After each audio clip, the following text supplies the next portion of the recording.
E aí pessoal, beleza? Então, meu nome é Manuel Ramos, também sou aluno do Instituto Federal.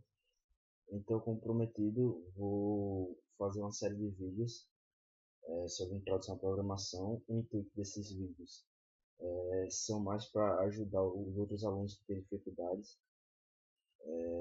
Eu estou um pouco mais de um ano já nessa vida de programação, com alguns projetos já feitos.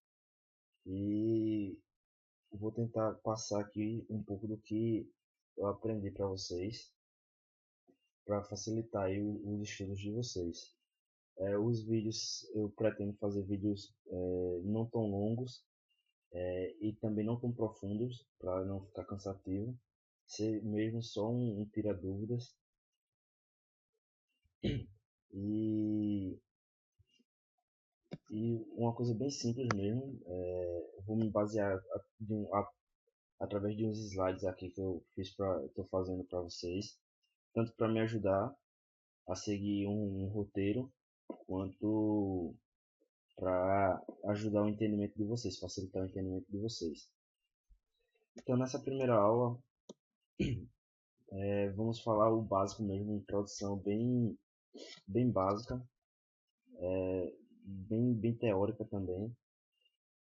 Tá na tela aí meu e-mail para quem quiser entrar em contato, tirar dúvidas, pode ficar à vontade. Então, para começar, fazer uma pergunta bem simples, que é o que é programação. A programação é a arte de fazer com que o computador faça exatamente o que desejamos que ele faça. Ou seja, através da programação, a gente consegue fazer tudo em um computador. Seja, por exemplo, o Facebook.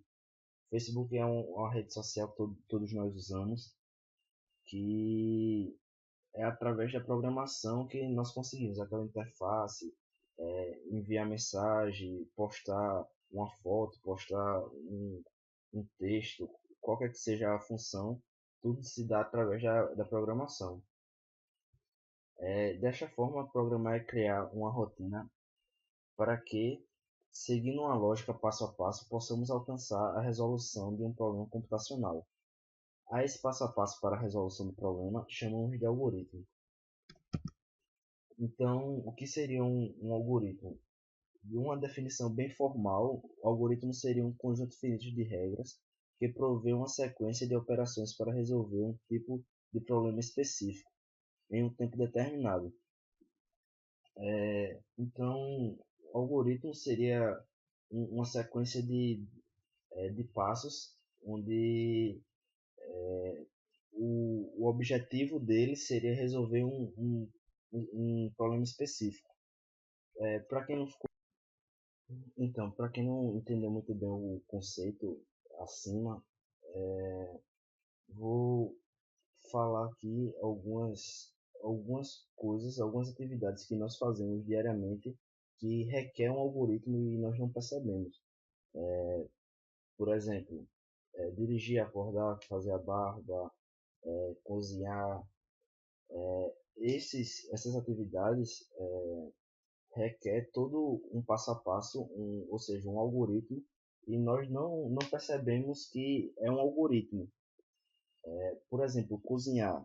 O que fazemos para cozinhar? Primeiro, se vamos cozinhar uma carne, alguma coisa do tipo, pegamos a carne, botamos na panela, botamos o tempero, água. Eu não sei muito bem como é que faz para cozinhar uma carne, mas deu para entender.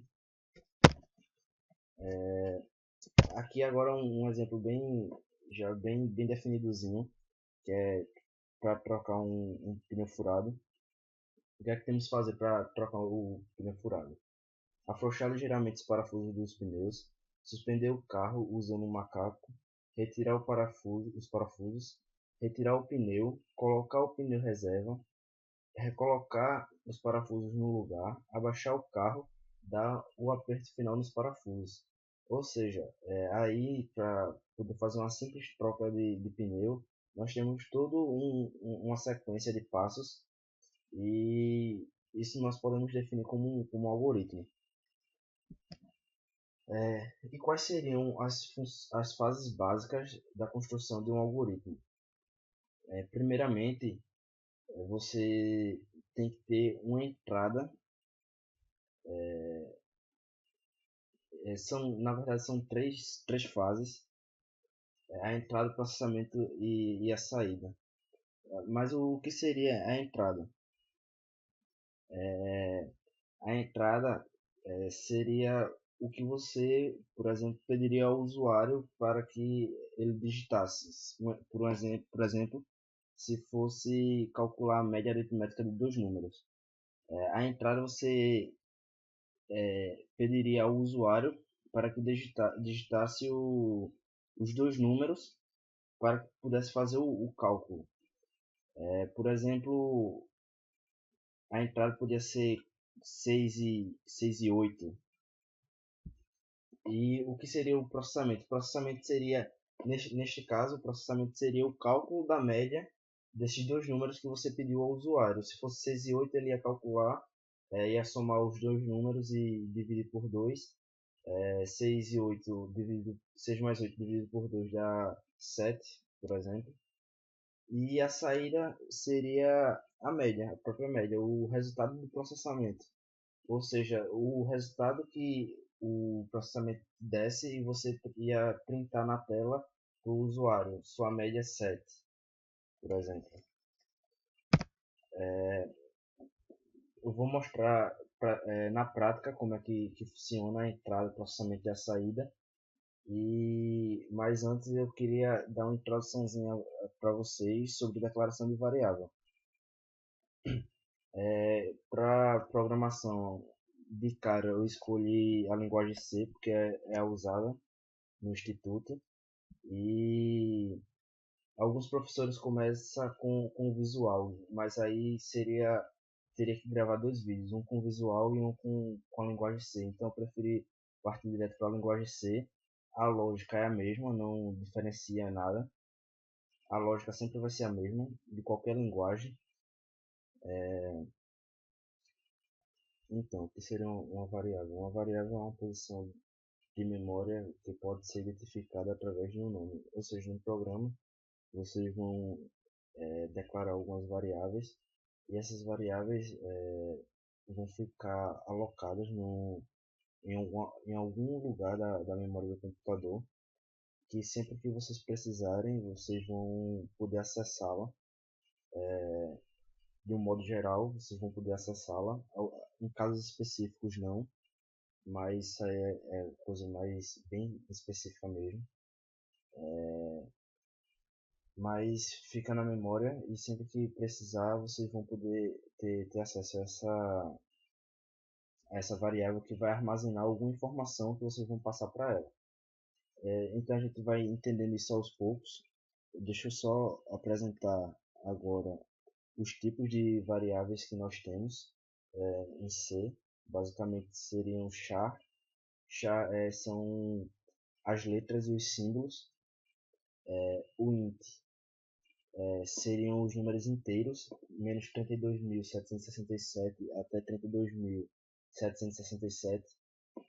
O float seria os números com as casas decimais de até 6 dígitos.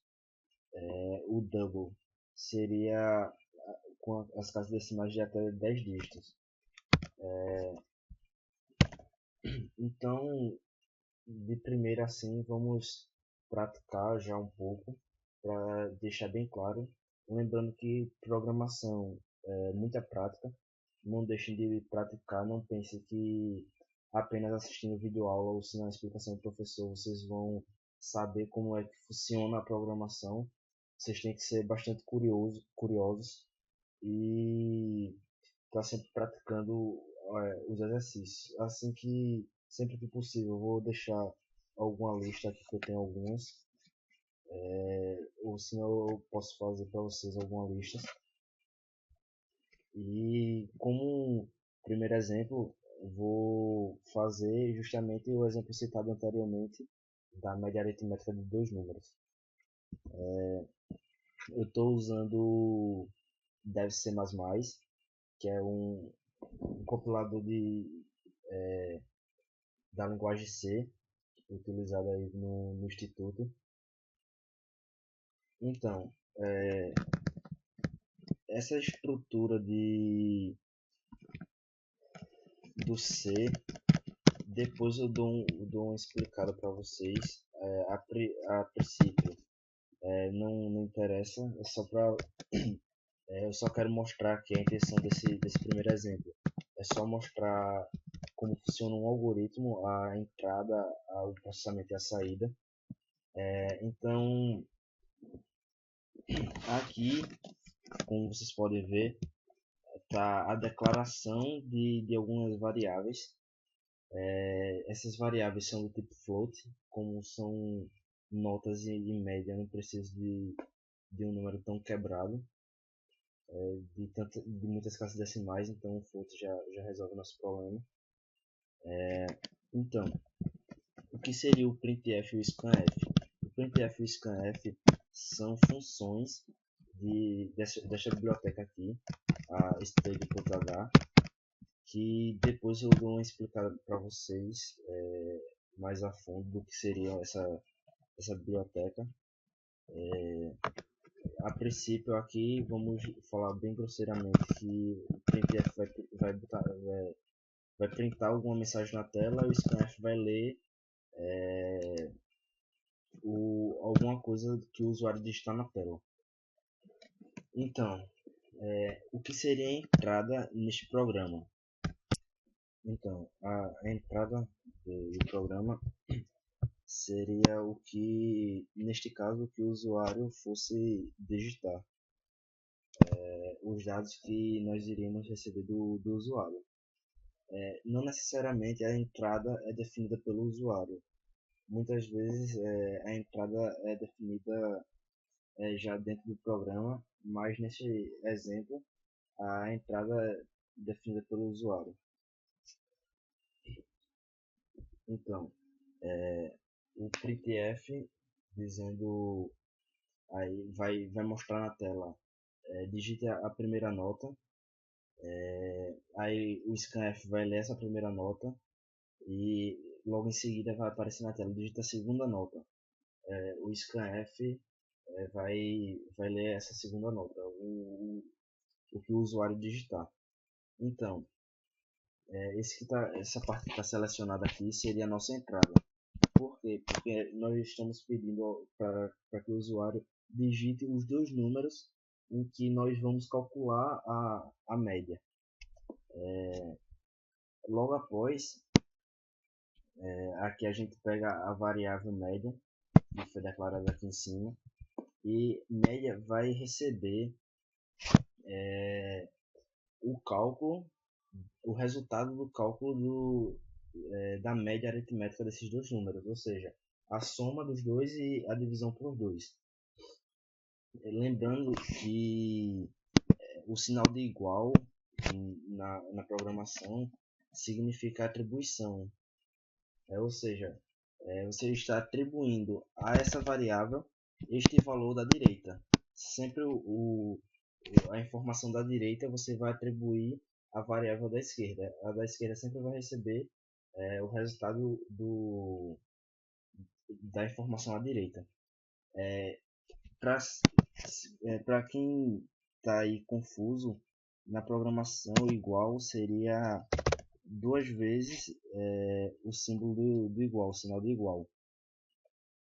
Como é uma só, quer dizer que está atribuindo, ou seja, a variável está recebendo a informação que está à sua direita.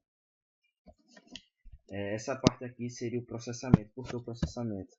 Porque estamos calculando, fazendo o cálculo da média aritmética entre os dois números.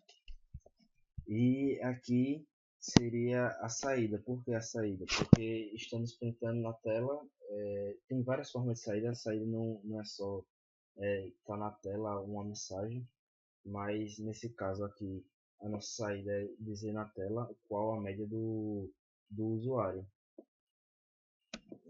Então vamos rodar aqui para ver como é que está funcionando e entender um pouco mais. aqui, abrindo o programa, aí digite a primeira nota, vamos botar um 8, um 6 na segunda nota, ou seja, aí o computador está recebendo a variável nota um e nota 2 estão recebendo, nota um está recebendo 8, nota 2 está recebendo 6, que são exatamente aqueles espaços na memória em que eu falei anteriormente. E aqui ele já calculou, já fez o processamento e já deu a nossa saída aqui, a média 7. Tranquilo, uma coisa bem simples de entender, nada de muito complicado. Então, espero que tenha ajudado vocês. Qualquer coisa pode me mandar dúvidas no e-mail, ou se não, eu vou deixar o Facebook aí na descrição do vídeo. Quem quiser pode entrar em contato. Lembrando que esses vídeos eu estou fazendo como um auxílio para vocês. Eu decidi fazer porque é uma matéria que eu me identifico muito. Sou totalmente apaixonado por programação, computador. Então decidi deixar aí para vocês um pouco do que eu sei. E em breve vou postar alguns outros vídeos e vamos avançando aí gradualmente nos assuntos. Estrutura de repetição, condicional, e a gente vai vendo um pouco aí da programação. Então, por hoje eu fico por aqui. Espero ter ajudado vocês.